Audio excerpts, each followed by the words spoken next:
और अब हमारे साथ जुड़ रही हैं Shilpa Bhaskar Gole, founder nerdy bird financial. Shilpa ji, बहुत बहुत शुक्रिया आज ईटी नाउ स्वदेश को वक्त देने के लिए। जिस तरह से हमारा टॉपिक है कि फ्रीलांसर्स को कैसे अपनी फाइनेंशियल प्लानिंग करनी चाहिए, उनके लिए बचत और निवेश के लिए क्या प्लान मौजूद है, क्या फ्रीलांसर्स के सामने क्या बड़ी चुनौतियां होती है और खर्च और ज़रूरतों को कैसे संतुलन में लाए। तो सबसे पहले मैं आपसे यही समझना चाहूँगा शिल्पा जी कि जैसे फ्रीलांसर्स है उनके लिए एक रेगुलर इनकम नहीं है। कभी कोई प्रोजेक्ट मिल गया तो उसमें बड़ा अमाउंट मिल गया, फिर कुछ वक्त तक कुछ काम नहीं है, तो उनके लिए क्या एसआईपी करना सही होता है या फिर लमसम अमाउंट के जरिए ही निवेश करना बेहतर विकल्प है?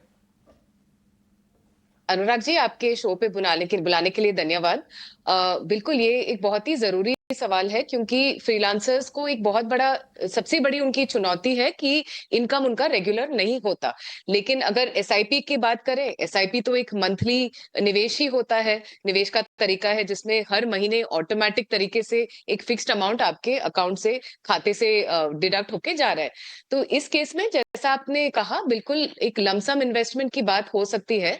लेकिन इसमें मैं कुछ और एंगल लाना चाहती हूँ। एक है कि अगर छोटे रकम की बात कर रहे हैं कि मान लीजिए एक छोटा अमाउंट है जो आपको लमसम में इन्वेस्ट करना है, तो वो आप जरूर उसी स्कीम में, मतलब एक किसी भी स्कीम में कर सकते हैं, वो एक फ्लेक्सिबिलिटी है आपके पास। लेकिन जब राशि बहुत बड़ी है तो उसको अगर आप लमसम इन्वेस्ट करने गए तो शॉर्ट टर्म में थोड़ी वॉलेटिलिटी मार्केट में जो उतार चढ़ाव होती है, उसके वजह से शॉर्ट टर्म में हो सकता है कि आपकी प्रिंसिपल वैल्यू भी थोड़ी कम हो जाए।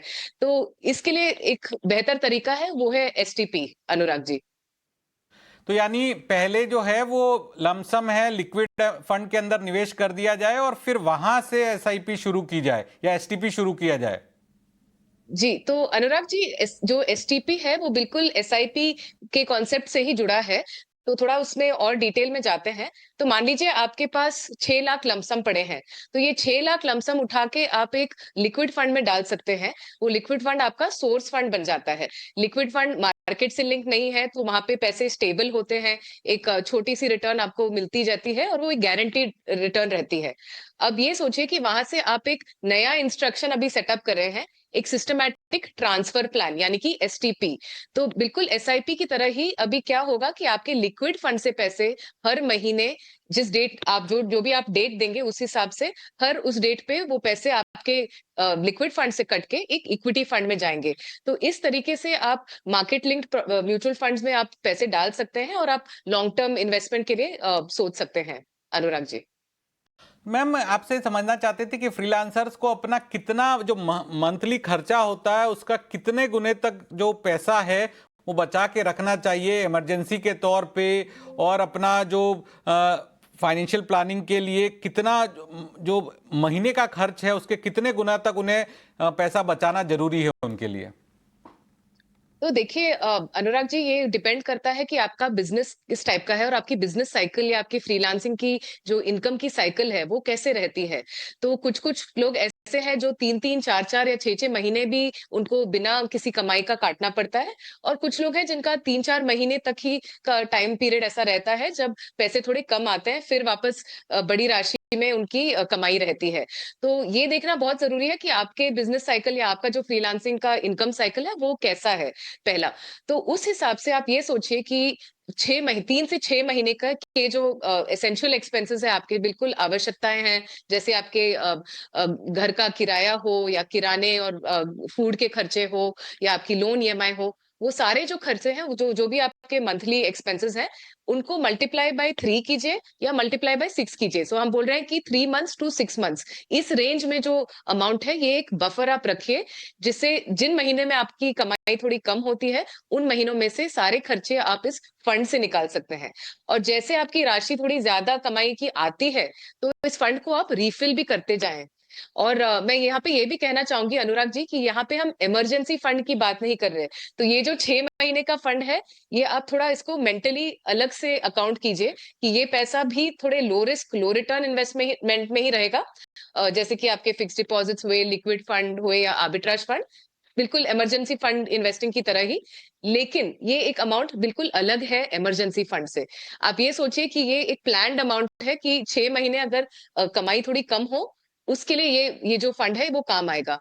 आपका जो इमरजेंसी फंड है वो उसको आप बिल्कुल ही अलग तरीके से सोचिए, उसके लिए आप अलग से अकाउंट कीजिए कि वो जो फंड है इमरजेंसी का 6 महीने का या 3 महीने का या 12 महीने का, वो सिर्फ़ आपके हॉस्पिटलाइज़ेशन के अनफोर्सीन एक्सपेंस हो या आपके कोई और भी कोई अनप्लान्ड एक्सपेंस आ गए, जैसे कुछ महीने मान लीजिए ना कुछ और भी आपका कोई अनप्लान्ड एक्सपेंस हो, उस हिसाब से इसको लीजिए। तो आप ये लेके चल सकते हैं कि आपका जो टोटल बफर है इमरजेंसी फंड और ये इनकम की गैप का, दोनों को मिला के आप कुछ 6 से 12 महीने का फंड आपका होना बहुत ज़रूरी है। से 12 महीने का फंड होना बहुत ज़रूरी है।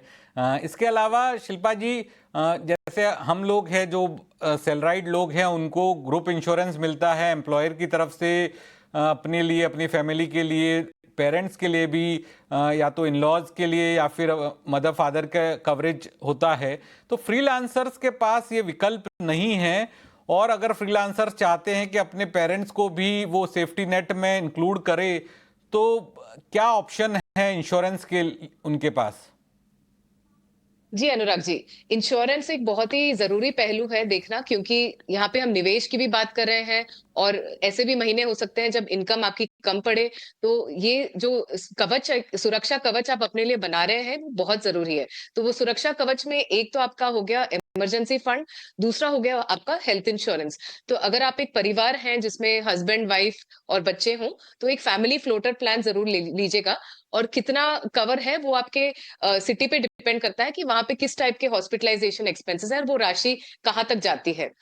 और फिर बात इन दोनों चीज़ों के अलावा, मान लीजिए आपके घर में कोई बुजुर्ग हैं जो सीनियर सिटीज़न्स हैं, आपके पेरेंट्स हों या पेरेंट्स इन लॉ हो, उनके लिए आपको अलग से इंश्योरेंस पॉलिसी लेनी पड़ेगी, क्योंकि वो ज़्यादा उसमें प्रीमियम्स भी थोड़े ज़्यादा होते हैं और उनमें यूजुअली जो कंपनीज़ हैं, कवरेज भी अलग तरीके से देते हैं।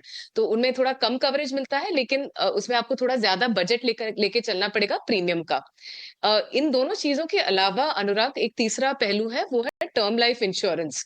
और इसके बारे में फ्रीलांसर्स को तो बहुत ही, मतलब मैं कहूँगी सैलरी लोगों तो को तो करना ही है, लेकिन फ्रीलांसर्स के लिए और भी आवश्यक हो जाता है, क्योंकि अगर आपके घर में डिपेंडेंट्स है, परिवार के सदस्य हैं जो आप पे फाइनेंशियली डिपेंड करते हैं, तो उनको भी उनकी सुरक्षा, आपके अगर आप नहीं हैं तो आपके एब्सेंस में उनके जो खर्चे हैं वो कहाँ से आने वाले हैं, इसके लिए एक टर्म लाइफ इंश्योरेंस भी होना बहुत ज़रूरी है अनुराग।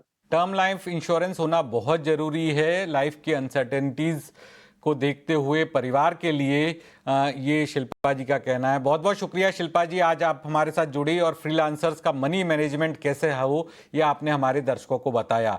तो ईटी नाउ स्वदेश पर फिलहाल इतना ही, लेकिन बाकी खबरों के लिए आप देखते रहिए ईटी नाउ स्वदेश।